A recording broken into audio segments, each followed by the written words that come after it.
Well, the Senate is in session this weekend as the government shutdown has entered its sixth week. As Christian Benavidez reports, lines at food banks are growing and there are more delays and cancellations at our nation's airports due to the shutdown. A rare working weekend for the Senate, the first since the government shutdown. Senate Majority Leader John Thune says they won't leave until the government reopens, but both sides are still far apart on a deal. The Democrat leader's proposal is a non-starter for the Republican majority. Democrats offered a plan that would extend Obamacare tax credits for a year and fund the government. Doing nothing is derelict because people will go bankrupt, people will lose insurance, people will get sicker.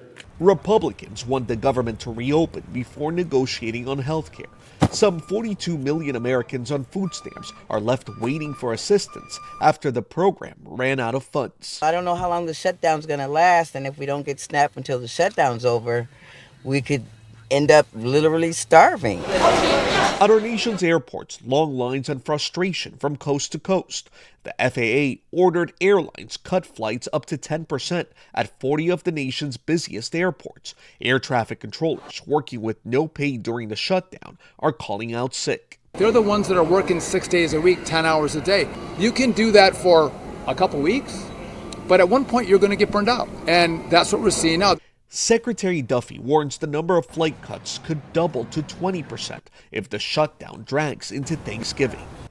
Right now, President Trump is urging Republicans to eliminate a 60-vote threshold currently required to move a government funding bill forward without Democrats. And major carriers canceled more than 1,000 flights yesterday, and more than 5,000 flights experienced delays. That's driving a rush to the roads for many. Hertz Car Rental reported that its one-way rental reservations have jumped more than 20% over the past 2 days compared to last year.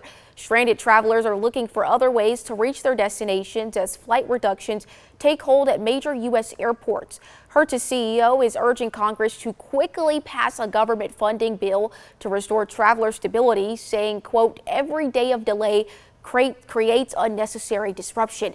But U.S. Transportation Secretary Sean Duffy on Friday morning said even when the shutdown does end, it will still take time for things to get back to normal.